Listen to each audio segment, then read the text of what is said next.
So do you know what's the first thing your buyer will look for when they find out your practice is for sale? Well, it's actually your online presence. But we'll have another session about that later. Today, I want to talk to you about your physical presence and how to use that to increase your selling price right away. Because that's an easy get. Some of this can be done over a weekend. One of the best things you could ever do to dramatically increase the price of your practice is actually free too. We are now talking about your physical practice, not your online presence.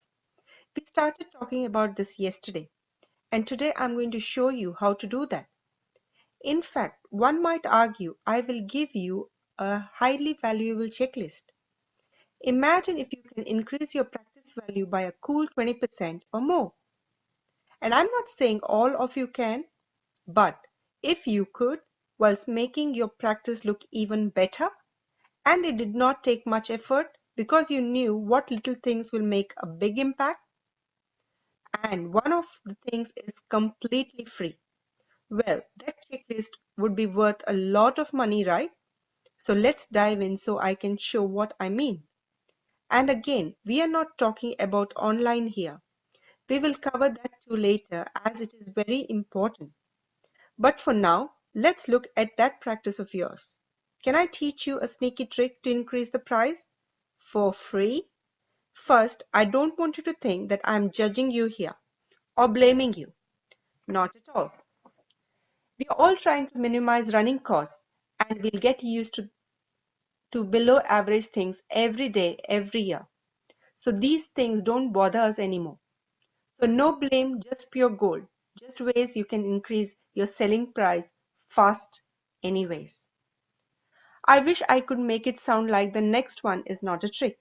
And maybe it's not. I'll let you judge. It is legal and ethical and a common practice too. Please, I would never think of anything else. However, well, there are a lot of interior designers out there who offer free consultation. So for free, ladies and gentlemen, you can actually increase the desirability of your practice. You want to know something even better? Well, some of these guys specialize on office space. And if you don't want to be totally transparent about this, you can tell them, hey, I'm looking at a few interior designers. Please do your best and we'll go from there. So yeah, a lot of free advice floating around in this market. Then you have two choices. One of them, engage one of them with their prices right. If not, get your receptionist or whoever to sit in with you with the decorator. Take some notes. She can just go and buy stuff suggested by the designer and make the changes recommended. Avoid big structural and expensive stuff and tell the decorator you don't want that. Now, that was the free one. And now I'll tell you a few that may only take a few minutes and that will increase the selling price, and others that cost very little that can compound increase in your selling price even further. Sounds good. Let's do it. Big one, easy one. You can do this in 5 minutes and it is listed on most major websites and dentistry advisor websites. Family or religious artifacts, pictures of family, yeah or no. Some people say keep them because it helps by imagine their pictures there. That's an easy one. Have you been to a display house when shopping for your house? Imagine the really nice ones, the mansions. You will not find family pictures or anything else that makes the experience subjective. Why? Easy. People actually prefer to use their imagination and fill out those spaces themselves. So replace them with used paintings or cheaper ones. Yeah, right. There are cheap ones to be had online, eBay or Gumtree even, or just shop online for it. Now that leads to tip number 3 or 4, doesn't matter. As long as it's stuff you can use or this video is becoming a reminder for some of you and I'm helping you increase your selling price, I'm okay with that. So next one, again dead easy. Get current stuff. If it's your furniture or anything visual, Do not use older designs in anything. If it looks dated, it looks old.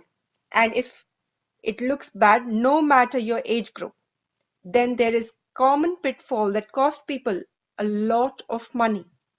The big one. We get used to that dated desk, chair, painting, desk furniture, or whatever. How to get around that? Words. How to spot what they will spot. I mean potential buyers. If you need help with this or want me to send you some additional information, just let me know. What you have to do is get one piece of furniture in, and it does not need to cost an arm and a leg. You can actually rent some nice furniture. Your receptionist can find good stuff in under an hour. Anyway, all you have to do is to do one nice thing for your practice. Example, does it need a fresh coat of paint? Just don't go too bold with it. One feature wall is enough. And do not commit to the first color shade you come across. Test out a few. Once you've done that, all the things that need changing will jump at you, the way they would jump at your new buyer. That way you will see exactly what you need to change to spruce up the practice and therefore the price. Small touches are usually all that's needed, by the way. The key is to know how little you need to spend, not how much. Otherwise, you will end up spending more to decorate your practice than the price will go up by. And that's a loss. Personally, if you have not done one in a while, I would suggest a refit of the living areas. Toilet is a big one. Office furniture and fit outs. Don't forget that fresh coat of paint, right? Again, little things. Maybe a bit disruptive to get painted, but this is the very last time you will be disrupted. And it's going to make money for you. So well worth it. Probably quite a few luxurious holidays to be had by increasing a practice's price, at least, if not some major wins even.